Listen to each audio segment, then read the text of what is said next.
a quantidade, um volume de coroas fresadas, né, de diferentes materiais, para a gente saber mais ou menos o tempo que vai levar para cada, né, se é um molar, se é um pré-molar, se é um dente anterior. Então eu vou levar aí mais ou menos uns 15 minutos para fresar, por exemplo, um pilar de zircônia para o implante. São 18h40 para sinterizar a zircônia. Numa coroa total de zircônia, que vai levar os mesmos 18h40, porque é o padrão lá, eu não consigo programar esse forno como, por exemplo, um Infire lá, tá?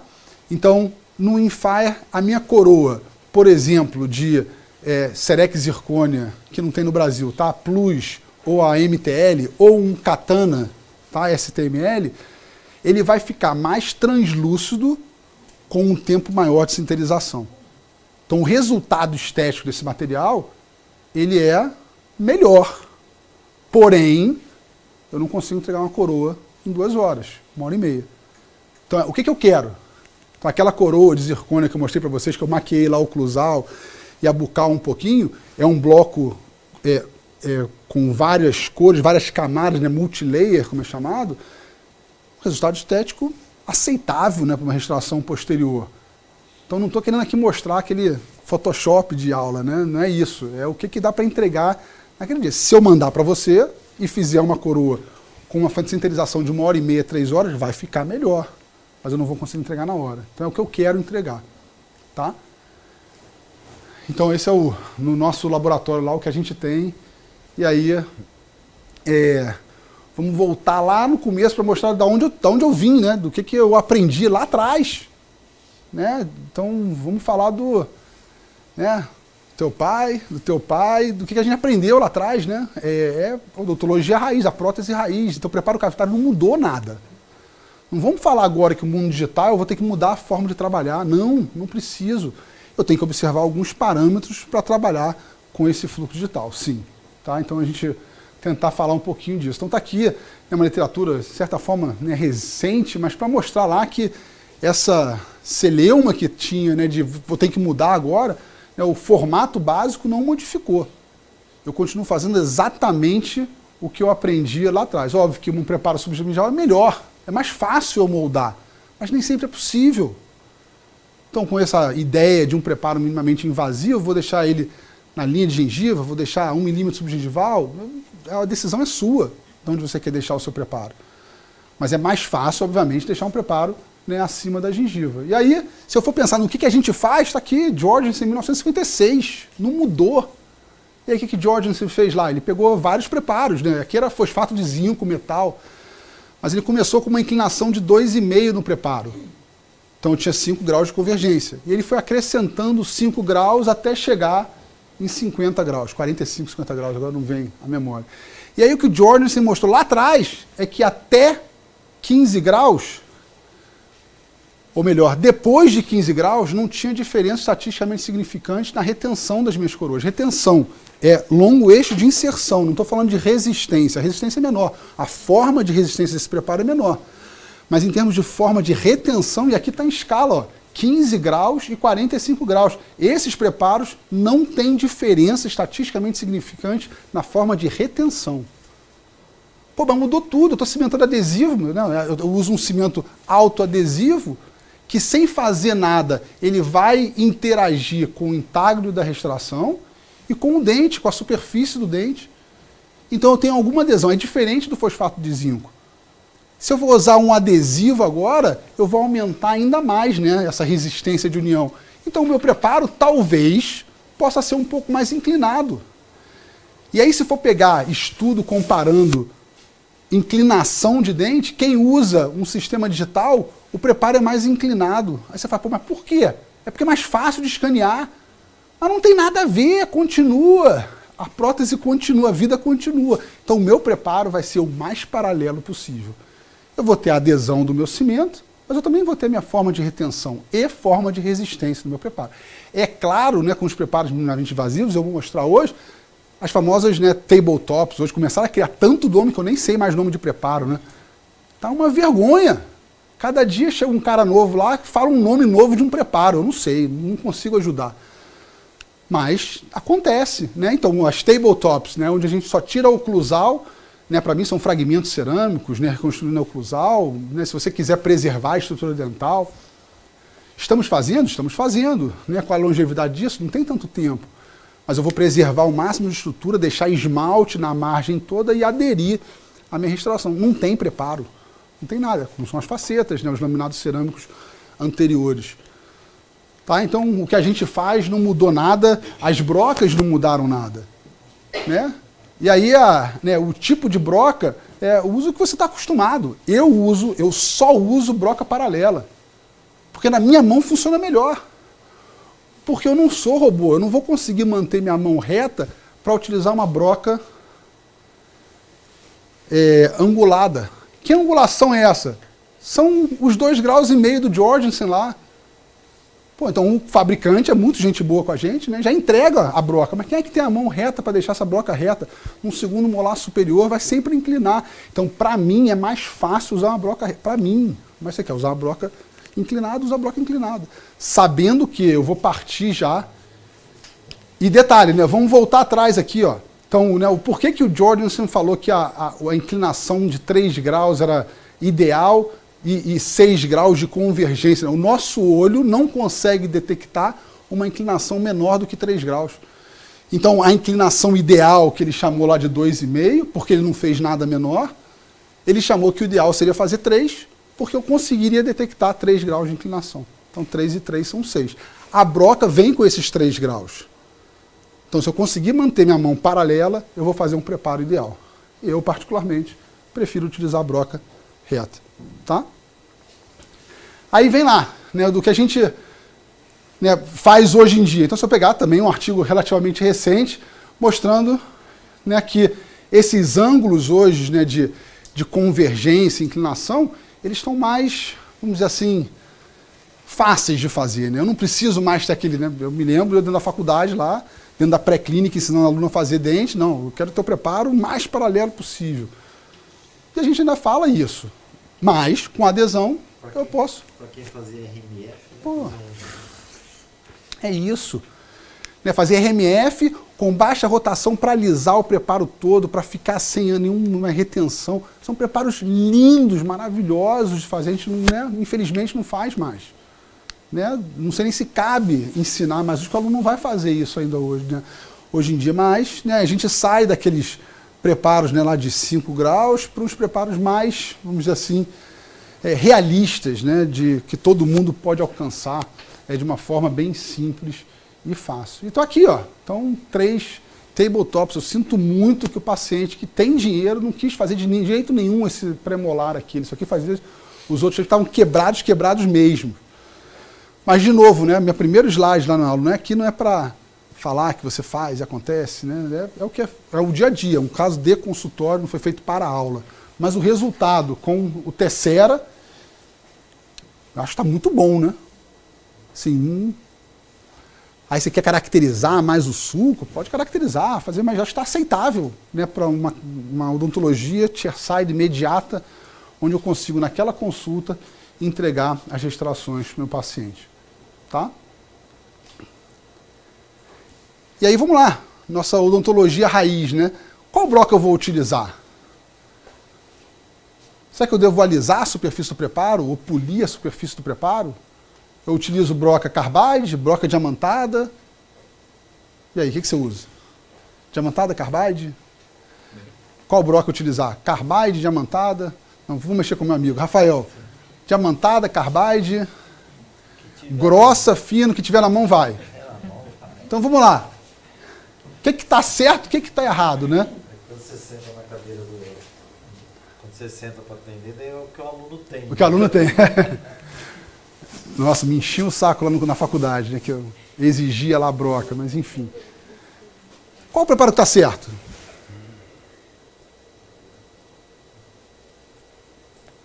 Quem ajuda? Está certo ou errado? Os dois estão errados? Os dois estão certos? Então tem um preparo rugoso, preparo liso. Eu fiz os dois. Então tem certo, tem errado? Não, né? Depende do cimento que eu vou utilizar. Depende da minha opção de cimentação. Se eu for utilizar um cimento que não me oferece adesão, que ele retém a extração por imbricamento mecânico, eu tenho que utilizar um preparo rugoso. Se eu vou aderir, eu vou polir. Então, para aqui eu vou usar um fosfato de zinco, eu vou usar um número de vidro modificado por resina, aqui eu vou usar uma cimentação com cimento resinoso autoadesivo. Eu vou usar um cimento adesivo. Porque a gente sabe que a superfície polida, eu acho que eu tirei o slide, a gente sabe que a superfície polida, ela proporciona uma adesão melhor. Tá? Então, né, mostrando o preparo, e aí eu tinha uma sequência aqui, um trabalho que a gente fez quando, né, ainda morava nos Estados Unidos, mas preparando 3 dentes. Aqui eu preparei com a broca diamantada, com a tarja verde. Aqui, depois da tarja verde, eu usei a tarja vermelha. Aí as pessoas falam, não, dá polimento com uma broca diamantada fina. Não dá polimento. Porque a broca diamantada, ela é rugosa. Ela pode ser menos rugosa. E eu deixo a superfície menos rugosa. Mas não é o preparo que eu quero para uma cimentação adesiva. Se eu quiser cimentar adesivamente, o preparo ideal é, depois da broca rugosa, eu usar a broca carbide e deixar a superfície lisa. Tá? A gente passa, eu tirei da sequência aqui, mas é um slide que eu uso há muitos anos. Então, né, eu fiz isso quando dava aula com o Mário. Né, o Mário falava da parte científica, eu falava da parte clínica, Mário Degos. Né? E aí, eu fiz lá um slide para a gente botar na aula. Eu pegava peguei 2 placas de vidro, né? Aí, as 2 placas eu arranhei numa lixa, né, d'água, e aí eu pinguei uma gotinha de água e sobrepus uma na outra. E aí ficava cheio de borbulha de ar. E aí eu peguei assim para abrir. Ela abria. E eu via a gotinha de água lá de volta. Aí eu peguei 2 placas de vidro, slide, né, para microscopia, polido do jeito que é. Botava a gotinha de água, pum, botava um em cima do outro. Primeiro, não tinha aprisionamento de bolha de ar. Lembra desse slide, Rafael? E aí ele espalhava na placa de vidro. Para tirar, eu não conseguia mais separar. Como é que eu separo 2 placas de vidro dentro do consultório? Né, a gente está fazendo alguma coisa, limpou a placa de vidro, uma ficou em cima da outra. Como é que a gente faz? A gente desliza, né? É cisalhamento. A resistência a cisalhamento da água é nada. Se eu botar vaselina, é um pouquinho pior. Se eu botar cera, vai ser difícil. Se eu botar algum cimento que interage com as 2 superfícies, eu não tiro mais. Então, para aderir, eu preciso polir. E aí vem, né, aonde eu vou utilizar cada, né, superfície dessa. E aí, né, mostrando, aí tem literatura extensiva, que é um trabalho antigo, mas enfim, continua valendo a mesma coisa. Né, maior resistência de união se eu utilizar uma broca carbide. Aí vem, né, cada professor com a sua técnica. Né, os polidores, não vamos usar polidor para polir o preparo. Mas para que usar polidor? Não tem refrigeração. Você vai tostar a dentina. O formato não é o mesmo da broca. Então, na minha cabeça de tentar simplificar, eu uso 5 brocas. Só. Aí aqui é número ISO, na realidade aqui é da Bressler, o número da Comet, né? Então o número da broca, o shank, né, o mandril de alta rotação e a espessura. Então eu uso uma broca grossa e uma broca fina. A broca fina entra na proximal. Cortar o ponto de contato, lingual ou palatina, e para as minhas reduções oclusais, para os meus preparos parciais, eu consigo fazer 99% do preparo, eu consigo fazer com essas 5 brocas. Peraí, mas você não acabou de falar que você dá polimento? É só inserir broca no meio, com o mesmo formato, só carbide.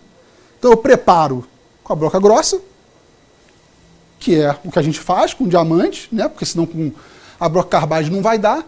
E eu venho com o mesmo formato de broca e dou polimento. É muito fácil. E o preparo fica liso, exatamente como eu tinha planejado. Tá? Então, essas são as nossas, vamos dizer assim, preferências de broca. E claro que também para, né, o preparo da proximal, para cortar o ponto de contato, eu não preciso de broca carbide, é só a mesma broca diamantada. Beleza? Então vamos ao seguinte. Ó, e aí, para ter sucesso, eu preciso entender quanto eu preciso preparar. Lembrar que sempre preparo adequado ou inadequado vai levar a sucesso ou insucesso. A relação é clara, né? Para o técnico. O que você reclama? Sempre. Doutor? Vem com quina. Para fazer no CAD, o CAD ele faz aquele alívio da broca. Isso. Principalmente naquele... Vou mostrar isso agora. Mas mais do que isso, está faltando espaço, doutor. Não estou vendo bordo. Entendeu? Porque, dependendo do material, eu preciso de um espaço diferente. Aí, de uma forma geral, tá? De forma bem genérica, bem abrangente. Com 1,5 mm, 2 mm, hoje eu coloco qualquer coisa em qualquer lugar. Dente. Tá? Então, com 1,5 mm, 2 mm, eu consigo fazer qualquer, ou utilizar qualquer material disponível. É claro que se eu for fazer uma faceta, um laminado cerâmico, eu posso reduzir isso para 0,5. Se eu for fazer uma coroa metalocerâmica, eu preciso de 1,5. Se eu for fazer uma coroa em tessera, Serec tessera, eu preciso de 1 mm para cimentação adesiva, 1,5 mm para cimentação convencional. Então, dependendo do material, eu vou precisar de uma redução diferente. E aí tem planilhas, o fabricante fala isso para a gente. Então, entendam com o seu laboratório, ou o material que você decidiu usinar, quanta espessura você vai precisar para usinar sua restauração, para confeccionar sua restauração.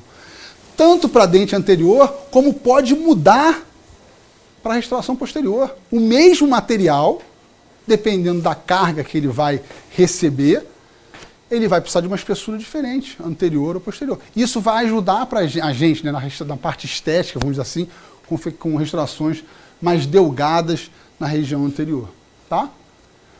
Aonde que isso é interessante? Ó?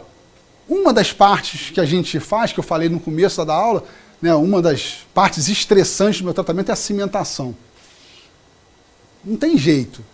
E uma das coisas que a gente faz hoje em dia é usar luz para polimerizar as nossas restaurações. E a gente fala, né, o azulzinho lá, não, é tudo igual. Né? O azul não interessa. Sai o azul, vai polimerizar a resina. Quando lançou um produto no Brasil há 18 anos atrás, tem bastante tempo. E aí eu fui lá dar aula, uma das coisas que eu falava era, caramba, olha que legal esse material. Eu agora consigo botar minha luz, o material está absorvendo, a luz está passando, eu consigo polimerizar o cimento, não tinha nem mínima noção do que eu estava falando. A gente não tinha uma forma de medir isso. E aí, se a gente conseguir pensar, né, vamos pensar em termos de polimerização de material restaurador, seja um material direto ou um cimento, né, para as minhas restaurações diretas, quando eu falar de polimerizador, né, a lâmpada, né, de polimerização, lá, o meu LED, eu falo de irradiância. E aí cada material, ou cada lâmpada, vai ter uma irradiância X que ela vai emitir lá, né, uma potência diferente para cada material. Não vamos pensar nisso agora, nesse, né, específico aqui. Vamos pensar nesse, mas vamos pensar em porcentagem. Aí é fácil de entender ou de imaginar. Ou seja, né, se a gente não pensou nisso, vamos imaginar junto aqui, se eu botar minha luz lá, aqui é 100%. Né? É o máximo que vai sair de luz, de radiância, de potência, está na ponta da minha lâmpada. Quando eu começar a afastar, o que acontece é que eu perco a quantidade de energia que é emitida por essa lâmpada para polimerizar o meu cimento, a minha resina e por aí vai. Por que isso é importante? Bom, se eu pensar num dente preparado e pensar na melhor hipótese, né, num molar aqui, onde a minha lâmpada estava, não vou voltar atrás porque a animação vai demorar, estava tocando na minha cúspide, se eu falei lá atrás que eu preciso de 1,5 mm, 2, mais anatomia, eu estou uns 3 milímetros longe do meu cimento. E se eu for para 3 milímetros, eu, de cara, no ar, só de levantar 3 milímetros, eu perdi 20% da minha luz. Então, se eu tenho um fotopolimerizador que não me dá energia suficiente nos 100%, quando eu começo a afastar, ele vai dar menos ainda. E pior do que isso, entre a minha lâmpada e o meu cimento, eu agora tenho um material restaurador. Na proximal, esquece, né? Porque é mais ainda. 0,5 milímetro de compósito, resina composta, num bloco. Quanto você acha que bloqueia de luz? 0,5 milímetro. Se eu botar aqui no papel, eu consigo ler o que está embaixo. Tem ideia? Então a gente fez isso lá atrás. Ó. Ah, e tem lâmpadas diferentes, né? Então hoje o padrão ouro que ainda tem no mercado seria essa lâmpada aqui, tá? O Elipar Deep Cure. Por quê? Porque ele vai mais profundo, né? e ele não perde o feixe de luz. Então o Deep Cure, ele realmente consegue polimerizar mais profundo, me dá uma energia inicial muito boa, e o feixe de luz não é disperso. E isso tudo é importante, ó, porque meio milímetro de compósito bloqueia 50% da luz.